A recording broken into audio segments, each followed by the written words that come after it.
హైదరాబాద్ ఉప్పల్ స్టేడియంలో Sunrisers Hyderabad Lucknow Super Giants మ్యాచ్కు 2000 మందితో బందోబస్తు ఏర్పాటు చేశారు పోలీసులు.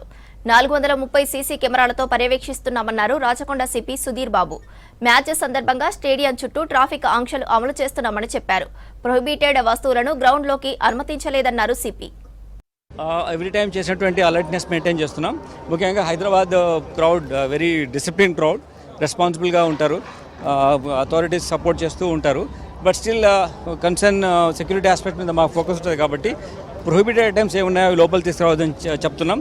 బై ఛాన్స్ ఎవరైనా తెచ్చినా కానీ వాళ్ళ వెహికల్స్లో కార్లో పెట్టుకోమని చెప్పాం.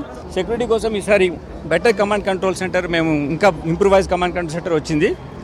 400 న్యూ సీసీ కెమెరాస్తో ఈ కమాండ్ కంట్రోల్ సెంటర్ ఉంది కాబట్టి ఎంటైర్ ఏరియాని కవర్ చేస్తూ పాటు inside stadium, then around the stadium గ్యాలరీస్లో కూడా ఫోకస్గా ఈ కమాండ్ కంట్రోల్ వీక్షణలో ఉంది.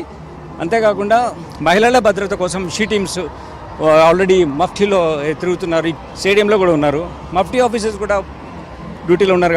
ఇప్పుడు ఎంటర్ అయ్యేటప్పుడు మనం వచ్చిన వాళ్ళని చెక్ చేసి లోపల పంపిస్తాం కాబట్టి క్రౌడ్ ఎక్కువ వచ్చినా కానీ చెక్ చేసేటప్పుడు అది లాట్ ఆఫ్ 13 గేట్స్ ఉన్నాయి, ఇన్నర్ గేట్స్, అవుటర్ గేట్ 15.